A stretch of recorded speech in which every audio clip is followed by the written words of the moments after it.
Es esmu sveicināts raidījumā Melns uz Balti, kā jau katru reizi, kad šo skaties vai klausies, mēs tev sveicinām no Valsts kancelējas inovāciju laboratorijas.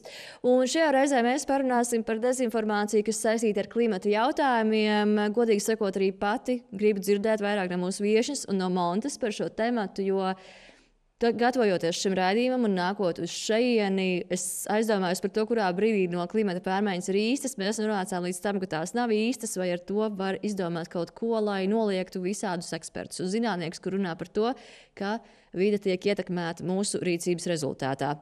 Kā jau minēju, Monte ir šeit. Sveiki! Valsts kanclers Stratkoms un Montax Security. Un viesos mums ir arī Laura Treimane, organizācijas Zero Waste Latvija dibinātāja un vidē piemērotāka dzīvesveida un saimniekošanas vēstnese. Sveika! Sveiki! Monte, vai tu vēlēsi sākt ar aktualitātēm, jo, kā zināms, arī tās mums ir iekrājušās, un šoreiz speciāli izlaidums tās būs tieši par klimata jautājumiem. Jā, es varētu sākt ar pirmo rakstu, kas ir Toma Briča raksts, vai sniegotā ziema atceļ klimata pārmaiņas. Bieži vien arī mēs savā monitoringā redzam, ka cilvēki atspēko klimata krīzi, sakot, ka hei, ārā pa logu sniegs, klimata krīze nav īsta. Un to arī akcentēja Toms Bričs vēl nesen šajā rakstā, sakot, ka laikapstākļi un snigošs sniegs pa logu uzreiz nenozīmē klimata pārmaiņas, un klimata pārmaiņas nenozīmē sniegošs sniegs pa logu.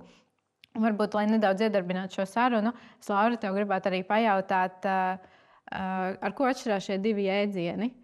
Klimata pārmaiņas, laikapstākļi, vai tas ir viens un tas pats, un vai tas vienmēr ir viens un tas pats? Klimata pārmaiņas ir ilgtermiņa process, savukārt laikapstākļi ir tajā brīdī, kas tek, snieg vai līst no gaisa.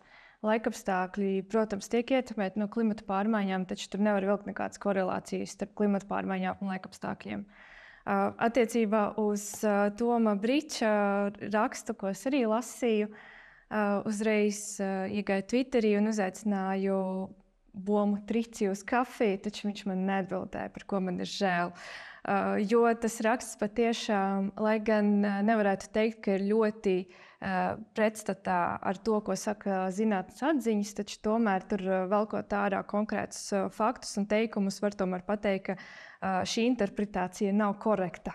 Un tieši tas pats ir arī fakts, vai viņa prāta fakts par to, ka ja ārā ir sniegs vai klimata pārmaiņas ir pārspīlēts vai neeksistē, un tā nebūtu nav, jo klimata pārmaiņas jau pašā sākumā minēja, ir ilgtermiņa process. Un tas, ka šobrīd ārā ir sniegs, nenozīmē, ka klimata pārmaiņas neeksistē, jo mēs skatāmies uz ilgāku laika periodu posmu, kā ir mainījušās temperatūras. Un pat, ja ārā ir sniegs, iespējams, paskatoties dziļāk, un ja mēs paskatāmies tieši zinātnē, tad tur arī redzam, ka iepriekšējās nedēļas augstumi ir bijuši abnormāli.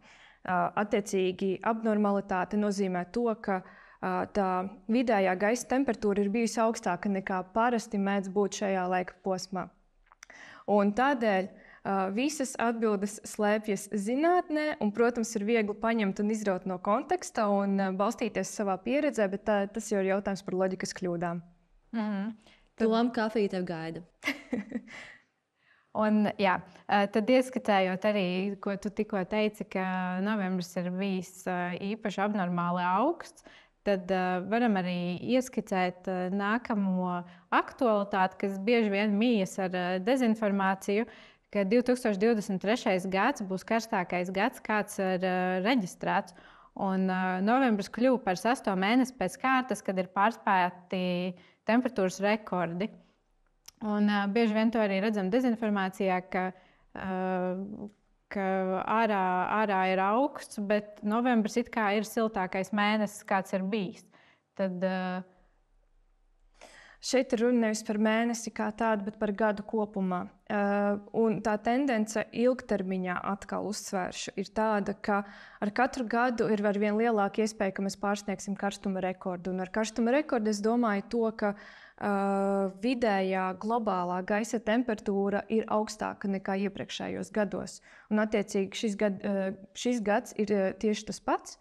it īpaši saistībā ar El Niño efektu, kas izplatās globāli un ietekmē vēl vairāk šīs globālās temperatūras. Bet neskatoties uz to, tā tendence ir, ka ar katru desmitgadu kļūst arvien karstāka.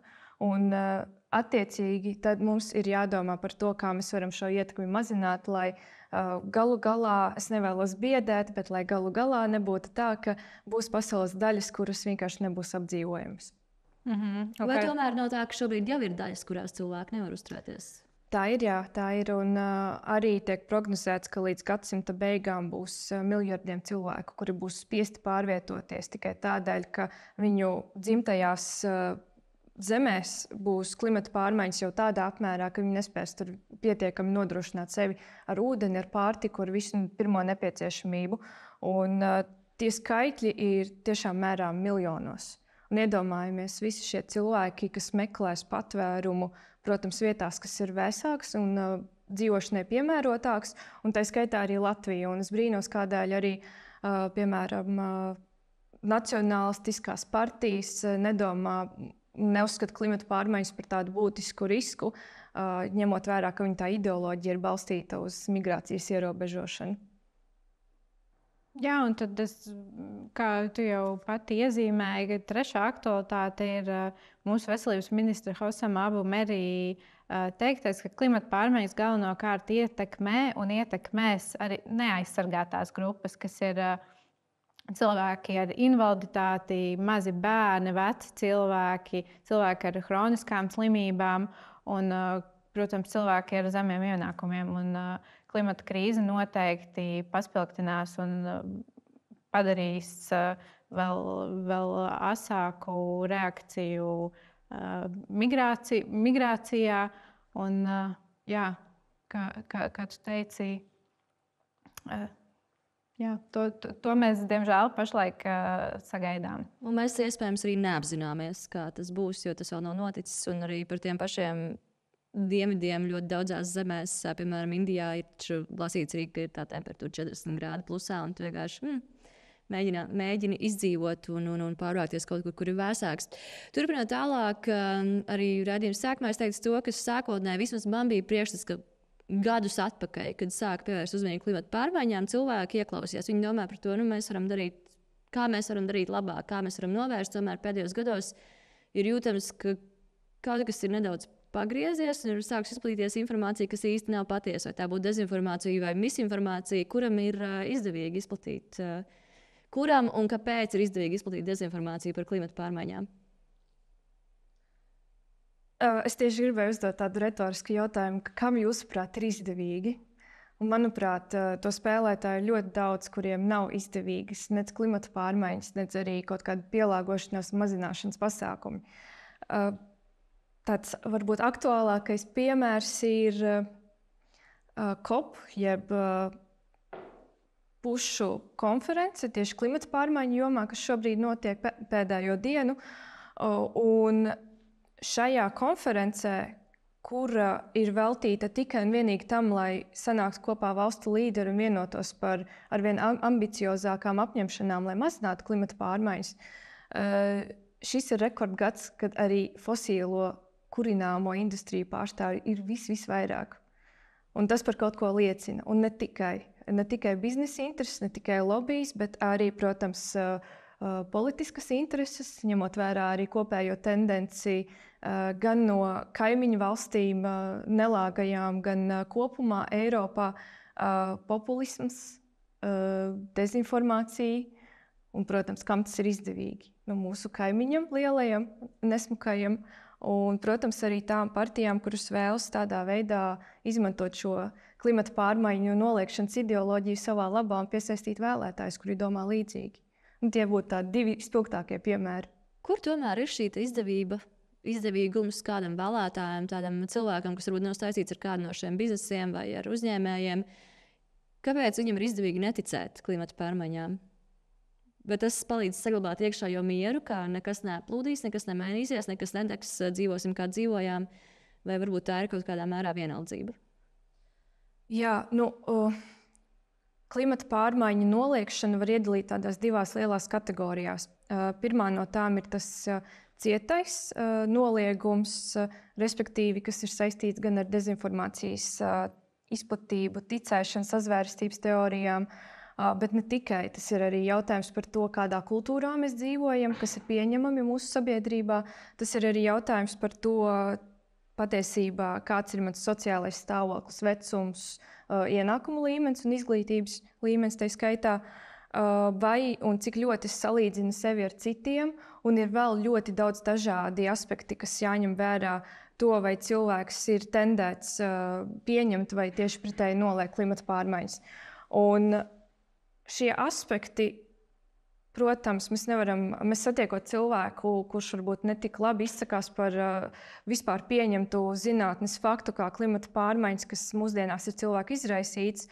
Varbūt mēs satiekot šo cilvēku, nevaram domāt par to, kas ir tas pamats tieši kādēļ viņš tā domā.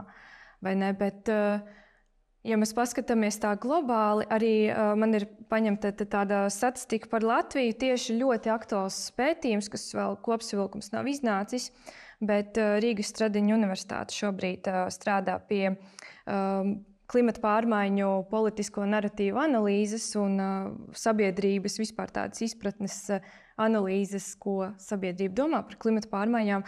Un tad es vēlējos izcelt to, ka klimata pārmaiņas Latvijā 21. gadā par nopietnu problēmu pasaulē uzskatīja 6,3%, 23. gadā 10,5%, kas tā kā liekas pozitīvi vai ne, ka pieaug. Ja?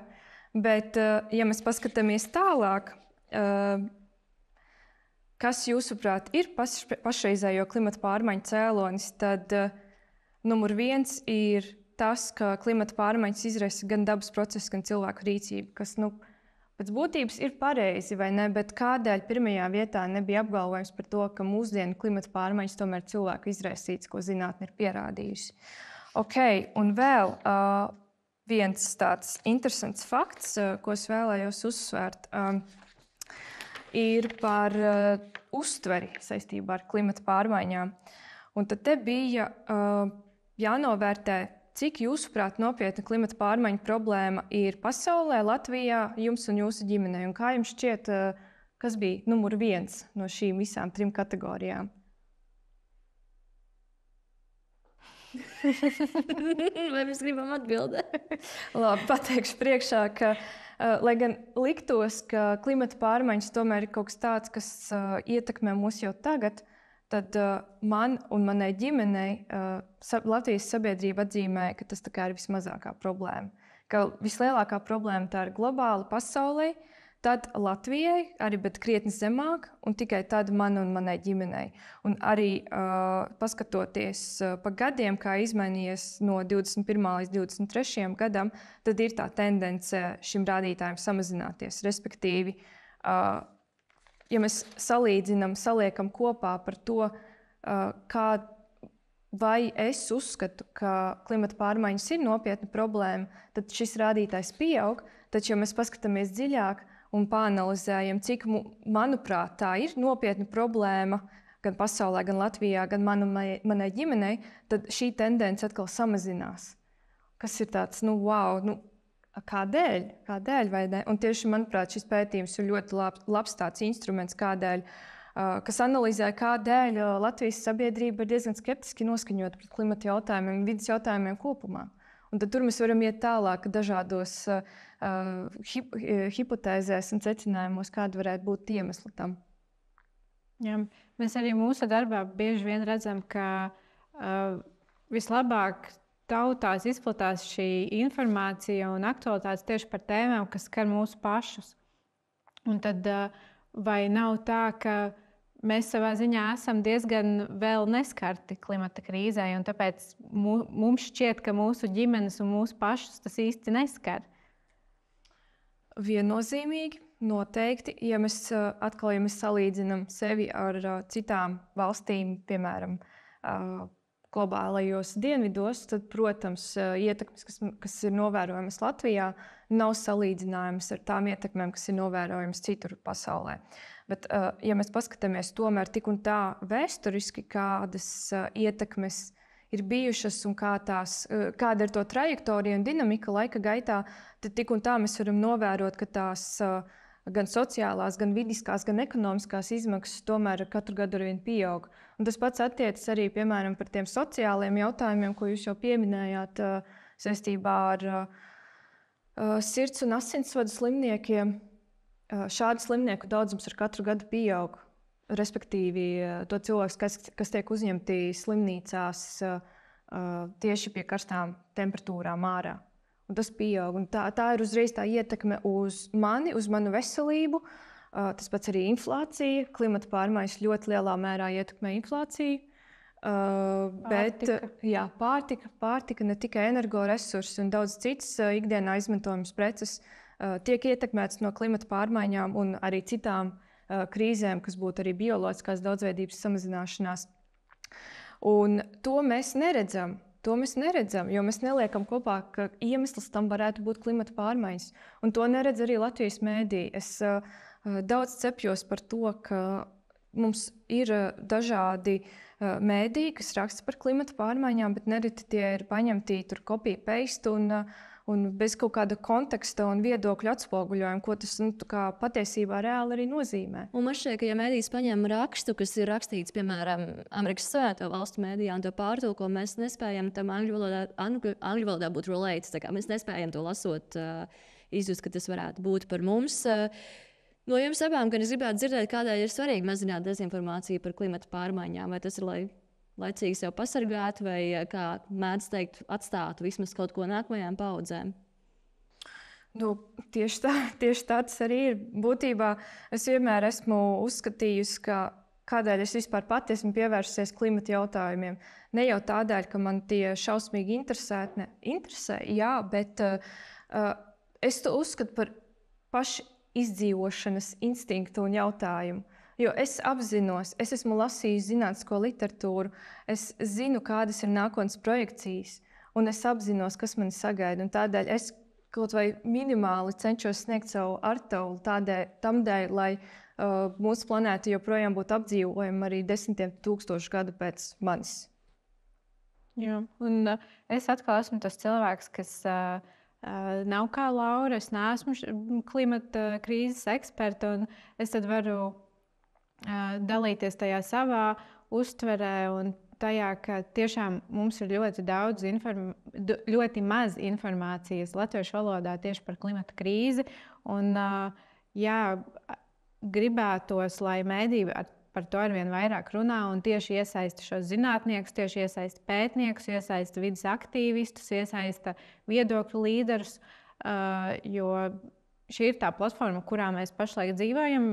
Šis ir tas veids, kā mēs uztveram informāciju. Mēs uztveram informāciju no viedokļu līderiem un uztveram informāciju no plašsaziņu līdzekļiem, it sevišķi digitālajā vidē. Un, tam noteikti būtu jāpievērš vairāk uzmanība, jo galu galā, kāpēc ir jācīnās pret šo dezinformāciju, lai novērstu šī negatīvās sekas, ko klimata krīze izdarīs un jau dara. Un, es domāju, ka tu pareizi, Laura, teici, ka tam būtu jābūt izdzīvošanas instinktam. Un, problēma vien ir tajā, ka cilvēka dabā ir domāt īstermiņā, nevis ilgtermiņā. Un klimata pārmaiņas ir kaut kas tāds netaustāms. Mēs neredzam to kā tādus atkritumus zemē, kurus savācam un par to aizmirstam. Bet klimata pārmaiņas ir tāds netverams. Un, protams, ka cilvēka pirmais instinkts ir neuztvert to kā tādu patiesību, varbūt, vai ne. Bet, un šeit es vēlējos atkal pieminēt par tiem mēdījiem, ka arī RSU ir izpētījuši par to, kādi vēstījumi uzrunātu Latvijas iedzīvotājs klimata pārmaiņu sakarā. Un man tas bija tāds neliels šoks, jo man personīgi likās, ka tas varbūt veiksmīgākais naratīvs, kā runāt par klimata pārmaiņām, ir skaidrot pirmkārt, kas tas vispār ir, kādas ir tās reālās ietekmes arī uz Latviju, arī uz Eiropu un pasauli, protams. Bet paskatoties rezultātus, kur grēko arī gan vides organizācijas, gan mēdīji kopumā, ir, ka cilvēkiem interesē tieši tāds gādīgs un pragmatisks vēstījums, respektīvi, kas ir tas, ko es savā ikdienā varu darīt. Tās visas mazās lietiņas, tur nezinu, sākot no mobilitātes, beidzot ar to, kādu pārtiku liek uz savu šķīvi. Un, manuprāt, tai lokalizācijas pakāpei, it īpaši Latvijai, kā ļoti tādai provinciālai valstī, būtu jāņem vērā, runājot ne tikai par klimata jautājumiem, bet arī daudziem citiem jautājumiem. Un, manuprāt, šis ir ļoti, ļoti jāņem vērā, runājot arī ikdienā ar saviem tuviniekiem, ar draugiem, paziņām par klimata pārmaiņām, lai tas nepaliktu kaut kur nesaprotamā mākoņu līmenī, bet tiešām atspoguļotos tādā reālā rīcībā un to cilvēku pārvirzītu no tāda soft, jeb mīkstā noliedzēju uz tādu reālo darītāju. Un ka šis cilvēks saprot, ka jā, es varu kaut ko ietekmēt, kaut kādus procesus vai kaut vai savā ikdienā, viena valstī, bet es varu un man ir ietekme. Paldies tev par izklāstu un paldies par tām atbildēm līdz šim. Mēs atgriezīsimies pie kaut kā tāda, kas laiku pa laikam notiek melns uz baltu. Monte, es tev lūgšu, lai tu pastāsti par to, kādi ir valsts kanclejas Stratkom novērotie dezinformācijas naratīvi par klimata pārmaiņām. Jā. Precīzāk, klimata krīzi. Jā. Sākšu ar pašu vienkāršāko un pašu izplatītāko, kas ir klimata pārmaiņu noliekšana. Jeb klimata krīze nepastāv, vai tā ir mākslīgi uzpūsta problēma, kuras patiesībā nepastāv. Vēl ļoti izplatīts temats ir elektrisko transporta līdzekļu diskreditēšana, jeb tiek atjaunots, ka šie elektroniskie transporta līdzekļi ir bezjēdzīgi, tie ir bīstami, tie ir tikpat kaitīgi, cik parastie. Tas laiku pa laikam uzpeld un ir redzams arī mūsu informatīvajā telpā. Nākamais ir diezgan izplatīts arī daudzās citās dezinformācijas kampaņās, kas ir šī manipulācijas metode cherry picking, kas ir tā selektīvā datu izvēle, ka cilvēks izvēlās sev patīkamus datus, lai apstiprinātu savu viedokli, savu ideoloģiju, izlaižot pārējos datus, kas viņam netīk, kas neatbalsta šo teoriju. Tie arī ir diezgan bieži. Un kā pēdējais ir informācijas izmantošana citā kontekstā, kas ir teksta, audio vai vizuālā materiāla, sevišķi vizuālā materiāla izmantošana, lai parādītu savu ideju, un bieži vien izmantojot attēlus, kas tikuši izmantoti vai oriģināli nāk no pavisam cita avota, no pavisam citas idejas, no pavisam cita vēstījuma. Paldies, Monte, par ieskatu naratīvos. Tagad uz vienu jautājumu dēļ gribētu atklāt rubriku Karmenes muļķīgo jautājumu. Tas notiek pirmo pēdējo reizi. Vai govis ir pie visa vainīgs?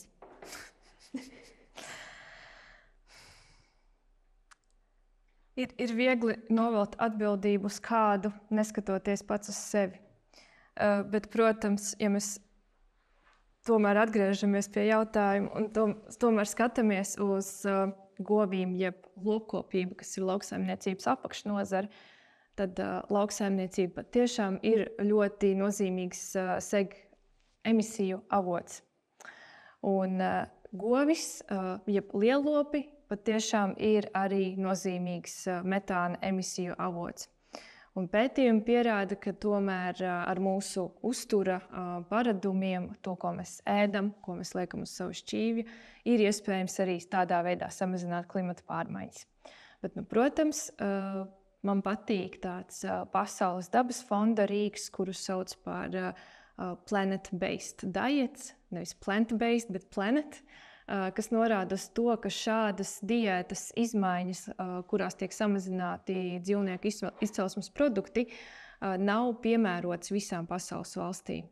Tas ir ļoti atkarīgs no tā, kāda ir pārtikas pieejamība, cenas, protams, arī neizmirstot par sociālām ietekmēm, kā arī neizmirstot par to, cik daudz vispār cilvēks uzņem dienā pārtiku, jo ir daudzas pasaules valstis, kurās netiek nodrošināta vai nav iespējams izaudzēt normālu kaloriju devu dienā. Un lauksaimniecība un ne tikai lielopu ražošana ir nozīmīgs emisiju avots, bet arī augšņu apstrāde. Latvijā viennozīmīgi liela problēma ir mūsu pašu jeb zemes izmantošanas maiņas un mežsaimniecības sektors, jo pēc būtības mums ir iestāstīta tā ideja, ka mežsaimniecība Latvijā tur nav nekādu problēmu, mums ir meži, mēs esam ļoti zaļi, bet patiesībā tā īsti nav. Un tieši no emisiju viedokļa meži top par emisiju avotu, nevis piesaistītāju, kas ir ļoti liela problēma tajā, lai sasniegtu klimata neutralitāti. Klimata neutralitāte tas nozīmē to, ka mēs piesaistam oglekli tik lielā apmērā, kas nosedz mūsu emisijas no dažādām tautsēmniecības nozarēm. Un, jā. Klimata neutralitāte ir kaut kas, uz ko ir tiekusies Eiropas Savienība, ja es pareizi atceros, un ir par to daudz runājuši arī dalībvalstis par to, ka ir jāizvirza kaut kādi mērķi, un šeit pēdējais bija 2035. gads, varbūt tas jau ir termiņš ir aizgājis vēl tālāk, līdz kuram kaut kādas noteiktas lietas ir jāizdara.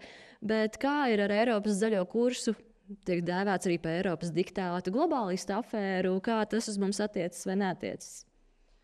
Man šausmīgi nepatīk pretnostatīt, ka ir Latvijas intereses un ir kaut kāds Eiropas intereses un mērķi, jo mēs esam daļa no Eiropas Savienības un mēs esam pieteikušies, iestājušies brīvprātīgi. Mums neviens nepiespieda. Un, ja mums nebūtu Eiropas Savienības, mūsu vides aizsardzība būtu daudz zemākā līmenī. Un neskatoties pat uz to, vides aizsardzība, izdzīvošana, cilvēku pabarošana, meži, sugas, tas viss ir mūsu interesēs. Un tādēļ mums nevajadzētu lūkoties uz Eiropas zaļo kursu kā tādu bubuli vai tādu, kas atnesīs to ierobežojumus un baidīties no tā, bet izmantot tās sniegtās iespējas. Un pārkārtot mūsu ekonomiku no tādas, kurā, piemēram, meži rada vairāk oglekli nekā piesaista, uz tādu, kas ir klimatneitrāla, kalpo gan sabiedrības interesēm, gan arī vienlaicīgi saglabā vidi. Paldies tev! Un atgriežoties pie dezinformācijas, nereti, kad tiek izplatīta dezinformācija par klimatu, vai tieši pretēji kāds cilvēks, kurš ir gados jauns, piemēram, Z paudze, izplatīja informāciju par to, ka klimata pārmaiņas ir īstas, viņš saņem uzbrukumus, un bieži vien šī dezinformācija iet roku rokā ar šo jauno cilvēku aizskaršanu, apvainošanu, ka viņiem nav taisnība, viņi neko nesaprot, viņi nav nodzīvojuši 50 gadus uz šīs planētas un tam līdzīgi. Kādēļ dezinformāciju veicinot, izplatot, ir tik izdevīgi šos jaunos aktīvistus jau iekšā šajā visā? Tas ir labs jautājums. Es nevarēšu sniegt tādu viennozīmīgu atbildi, bet atkal man kā cilvēkam, kuram interesē ne tikai vides, bet arī sociālā ilgtspēja, es pieļauju, ka te varētu būt pie vainas arī dažādi stereotipi un sociālai konstrukti, respektīvi, ka jaunie cilvēki nav pietiekami kompetenti dažādos jautājumos un nav spējīgi izteikt savu viedokli.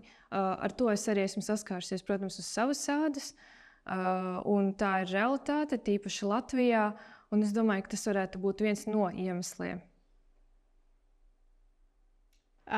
Un kā vienu no maniem mīļākajiem jautājumiem, kuru es jau nevaru sagaidīt visu šo podkāstu epizodu pajautāt, ir Grēta Thunberga. Viņu pavisam nesen izmantoja deepfake, lai diskreditētu tieši šo klimata aktīvistu nozari. Tāpēc es gribēju pajautāt, vai viņa palīdz vai nepalīdz klimata aktīvismam. Nevar sniegt viennozīmīgu atbildi, bet man viņa noteikti ir palīdzējusi rīkojot vislielākos protestus Latvijā tieši par klimata pārmaiņām 2018. un 2019. gadā, kas mobilizēja simtiem cilvēku. Un, manuprāt, tas ir panākums ne tikai Latvijā, bet arī visā pasaulē, jo šie jautājumi tika iekustināti masveidā un sasniedz to kritisko masu, kas mums tik ļoti nepieciešama, lai mēs patiešām virzītos uz iekļaujošāku, sociāli taisnīgāku un zaļāku nākotni. Protams, ir dažas cilvēku grupas, kurām šādas jaunas meitenes nepatīk, bet atkal tas ir jautājums par to sociālo stereotipiem un uztveri kā tādu. Un būsim godīgi, viņiem ne tikai jaunas meitenes nepatīk. Arī vecas meitenes nepatīk. Sveicieni! Par šiem protestiem runājot, man liekas, ka tu pati pieminējies, ka tu esi tos organizējusi. Ejot uz raidījumu noslēgumu, man interesē tas, vai ar protestiem pret klimata pārmaiņām, aktualizējot šo klimata krīzi, vai ar tiem var aiziet par tālu, jo mēs aizdīto gadu laikā esam redzējuši dažādas formas, kurš ko laikam virsū, kurš kur pielībējās un tam līdzīgi. Vai ir iespējams, ka klimata aktīvisti pārkāpj kaut kādu robežu? Tas, kas ir redzēts, visticamāk, nav no Latvijas arī, bet arī Latvijā šogad izplatījās tāds interesants gadījums, kad uz automašīnām novietoja lapiņas ar it kā Google Translate tekstu, kur bija tas ziņojums saistībā ar klimatu, un tai automašīnai tika izdurtas riepas vai nolaists gaisa riepām. Jā. Un noteikti šādas rīcības es neatbalstu. Es domāju, ka tas viennozīmīgi diskreditē klimata pārmaiņu, tā teikt, kā lai to nosauc, ne gluži patiesību, bet tādu vispār pieņemto faktu. Un, manuprāt, tam aktīvismam viennozīmīgi, ja tāds ir, tad ir jābūt miermīlīgam, iesaistošam, iekļaujošam, bet visvairāk es uztveru vienmēr tieši sistēmisko pārmaiņu nozīmi, ar ko es visvairāk arī pati nodarbojos. Tas nozīmē to, ka es dodos pie ministrijas un saku, kas Latvijā būtu nepieciešams, un turu šos cilvēkus pie atbildības. Tas nozīmē to, ka es pavadu vakarus rakstot vēstules, kas ir sarežģīts un laikietilpīgs darbs, un nevienam neinteresē, un neviens arī to nemaz neredz, jo tas ir darbs aiz aizkadriem, bet ar vislielāko ietekmi.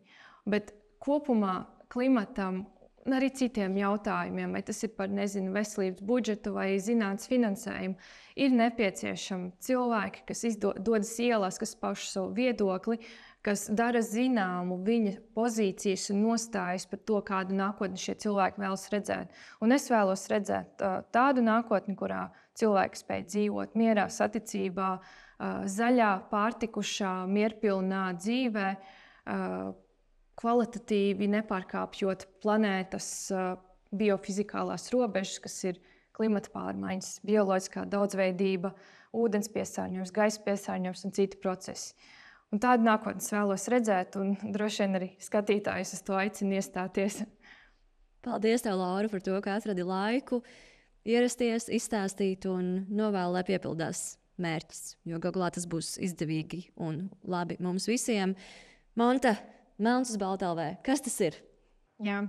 Esat aicināti apmeklēt mūsu mājaslapu melnsuzbalta.lv, kur jūs varat izlasīt daudz dažādus rakstus par dezinformāciju, kā to apkarot, kā mēs pret to cīnāmies, kā jūs paši varat pret to cīnīties. Mums ir pieejami arī vairāki mazie īsie video, kurus jūs varat parādīt ne tikai mamām, tētiem, brāļiem, māsām, bet arī iespējams, ja jūs esat skolotāji arī savai klasei. Tāpat arī mums ir podkāsts, ko jūs pašlaik klausāties, un esat laipni lūgti noklausīties arī visas pārējās mūsu epizodes. Un pats galvenais mūsu mājaslapā ir dzeltenā poga labai augšējā stūrī, kurā jūs varat noziņot par dezinformāciju. Cīnāmies pret dezinformāciju visi kopā.